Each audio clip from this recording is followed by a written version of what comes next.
Hello my dear lovely students, how are you? I hope you are well. चलिए आज हम शुरू करेंगे क्लास 8th का सब्जेक्ट मैथ चैप्टर 7 और एक्सरसाइज आज हम हल करेंगे 7.3। ठीक है, तो फर्स्ट क्वेश्चन है आपका 7.3 में कि 5% वार्षिक दर से बढ़ते हुए वर्ष 2003 के अंत में एक स्थान की जनसंख्या 54,000 है। निम्नलिखित को ज्ञात कीजिए। पहला नंबर क्या ज्ञात करना है? वर्ष 2000 में जनसंख्या और वर्ष 2005 में कितनी जनसंख्या होगी। ठीक है, दो प्रश्न है इसमें। और तो चलिए हम देखते हैं कि यहाँ प्रश्न में दिया क्या क्या हुआ है। यहाँ देखो दर दी हुई है 5% वार्षिक और 2003 के अंत में एक ही स्थान में जनसंख्या दी गई। 2003 में कितनी जनसंख्या है? 54,000 लोग हैं। तो यहाँ हम लिखेंगे, यहाँ वर्ष 2003 में जनसंख्या ए। ठीक है, और 2003 में कितनी है कि 54,000 है। ठीक है, दर कितनी है? 5 है। और समय क्या निकालना है? देखो समय हम फर्स्ट वाला कर रहे हैं। ठीक है, तो समय इधर 2001 में निकालना है। ठीक है, यहाँ हमने देखो इसको क्या लिया है? मिश्रधन। मिश्रधन इसको इसीलिए माना है हमने, ये यदि आपको मिश्रधन वगैरह समझ में नहीं आता तो पिछली वीडियो में जाके आप देख सकते हो, हमने उसमें अच्छे से समझाया है। तभी ये वाली वीडियो आपको समझ में आएगी, नहीं समझ में आएगा 7.23। ठीक है, ओके। तो इधर हमने मिश्रधन इसीलिए इसको लिया है क्योंकि देखो ये 2000 का है, एक का था, और ये जो है 54,000 जनसंख्या 2003 में, मतलब 2 वर्ष बाद। ठीक है, तो यहाँ जो अभी चल रहा है तो 2 वर्ष आगे का है। ठीक है, तो चलिए अब हम ज्ञात करते हैं। इसीलिए हमने क्या लिया इधर, और 2 वर्ष पहले का है ना ये, तो इसीलिए हमने समय कितना लिया? 2 वर्ष। तो क्या बनेगा ये? मिश्रधन बराबर ये चक्रवृद्धि ब्याज है का सूत्र लगाया हमने, P इंटू 1 प्लस R अपान 100 की पावर n। ठीक है, क्योंकि जनसंख्या में वृद्धि हो रही है। ठीक है, बढ़ रही है जनसंख्या, और साधारण ब्याज की तरह नहीं बढ़ेगी जनसंख्या, हमेशा बहुत तेजी से बढ़ेगी। ठीक है, तो ए 2003 की जगह हम कितना लिखेंगे? 54,000, और P 2001 की जगह P 2001 ज्ञात करना है हमें, तो उसको उसी तरह उतार देंगे। ठीक है, अब 1 प्लस R अपान 100 की जगह देखो 5/100 और होल पावर 2 आ गया, तो 54,000 लिख दिया हमने। इसको उतार देंगे उसी तरह, और इधर कितना आएगा? 5 से 100 को भाग करेंगे तो 20 आया, तो 1/20 हुआ, और भाग में ऊपर कितना आया? 2। तो 54,000 बराबर P ये उतरा, और देखो 20 से कम 20 और 21 21/20 का 2 बार गुणा। ठीक है, हो गया। अब देखो ये 20 और 20 क्या है? भाग में है, इस साइड इसके भी भाग में होगा। ठीक है, तो इधर जाएगा तो गुणे में हो जाएगा, और ये गुणे में है 21 और 21, तो इधर आएगा तो भाग में हो जाएगा। अब चूंकि हमें P 2001 निकालना है, इसीलिए हम इसको सिंगल किया है, हमने किया है एक साइड, अब बाकी को सब एक साइड, चर राशि को अलग कर दिए, अचर राशि को अलग। ठीक है, तो इधर इसका आंसर कितना आएगा? इसको सॉल्व करने पे 48,980 P 2001, मतलब 2001 की जनसंख्या कितनी थी? लगभग 48,980। तो लिखेंगे लास्ट में, अतः 2001 में उस स्थान की जनसंख्या 48,980 रही होगी। ठीक है, ये आपका फर्स्ट नंबर हो गया। यदि समझ में नहीं आया तो दोबारा रिपीट कर सकते हो आप। फिर प्रश्न नंबर 2 लिखा है, क्यों 2005 में जनसंख्या हमें निकालना है? तो क्योंकि जनसंख्या सदैव बढ़ती रहती है, इसलिए प्रश्नानुसार देखो 2005 में हमने ए निकालना है हमें। ठीक है, और 2005 लिख दिया हमने, तो इसको हमें ज्ञात करना है इस बार। और P 2000, इस बार देखो P बदल गया, 2003 वाला क्या हो गया? P हो गया, क्योंकि हमें अब आगे 2 वर्ष बाद निकालना है। ठीक है, और उसमें हमने 2001 को P माना था और 2003 को A माना था हमने। ठीक है, तो और उसमें ए ज्ञात था, इसीलिए अब इसमें क्या करना है? इसमें ए ज्ञात करना, 2005 में जनसंख्या ज्ञात करने, मतलब 2 वर्ष आगे की, और आर तो सेम रहेगी, टी क्या है? 2 वर्ष। ठीक है, 2003 से 2 वर्ष आगे 2 वर्ष आएगा समय। तो सूत्र लगाएंगे, ए 2005 बराबर P 2003 प्लस R/100 की पावर टी। ए 2005 बराबर P का मान हम रख देंगे 54,000, और 1 प्लस 5/100 की पावर 2।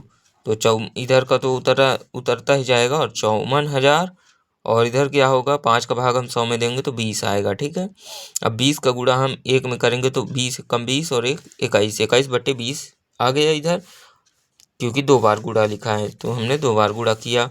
अब ए 2005 बराबर कितना आएगा? देखो इसको सॉल्व करने पे इसको सॉल्व करने पे आ रहा है कितना, 59,535 लगभग। अतः वर्ष 2005 में उस स्थान की जनसंख्या 59,535 होगी। अब हमने लगभग इसीलिए लिखा है क्योंकि फिक्स नहीं है, कि जरूरी नहीं है कितना ही होगी, एक आध कम भी हो सकते हैं, ज़्यादा भी हो सकते हैं। ठीक है, समझिए आप लोग। अब हम प्रश्न नंबर दूसरा देखेंगे। तो प्रश्न नंबर 2 क्या कह रहा है, एक प्रयोगशाला में किसी निश्चित प्रयोग में बैक्टीरिया की संख्या 2.5% से प्रति घंटे की दर से बढ़ रही है। यदि प्रयोग के शुरू में बैक्टीरिया की संख्या 5,06,000 थी तो 2 घंटे के अंत में बैक्टीरिया की संख्या ज्ञात कीजिए। यहाँ शुरू में बैक्टीरिया की संख्या कितनी दी हुई है, P बराबर 5,06,000। तो प्रश्न में लिखा है, देखो शुरू में दिया है और बस 2 घंटे के अंत में बैक्टीरिया की संख्या ज्ञात करना, बस हो गया। तो R बराबर कितना, 2.5%, इधर लिखा ना कि 2.5% प्रति घंटे की रफ्तार से बैक्टीरिया बढ़ रही है। तो समय क्या होगा, T बराबर 2 घंटे या फिर 2 वर्ष। 2 वर्ष जहाँ देखो सूत्र में हम जो लगाते थे 2 वर्ष, तो उधर ये 2 घंटे लिखा, तो बस 2 घंटे बढ़ा देंगे, 2 घंटे लिख देंगे। ठीक है, तो A इज इक्वल टू क्या करेंगे हम, A बराबर ज्ञात करना है 2 घंटे बाद का, तो P इंटू 1 प्लस R/100 की पावर T से। तो A बराबर कितना हुआ, P की जगह हमने 5,06,000 रखा, ये जो मान निकाले हैं हम दिया गया है, और 1 प्लस 2.5/100 की पावर 2, R की जगह 2.5 रखा।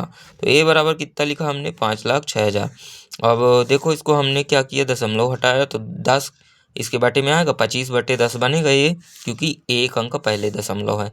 तो 25/10 बना, मतलब 100 में 10 का गुणा हुआ तो 1,000 हो गया। ठीक है, अब देखो 25 से हम 1,000 को काटेंगे तो कितना आएगा, 25 चौको 100 होता है, तो 25 चौके 100, और ये 0 उधर आया, 40 बना, और इधर कितना आएगा, 25 एकम 25 बना। ठीक है, अब देखो ये 40 और 1 का गुणा होगा, तो 40 एकम 40 और 1 41, तो 41/40 इधर आएगा, और 2 बार गुणा लिखा तो 41/40 का 2 बार गुणा किया हमने।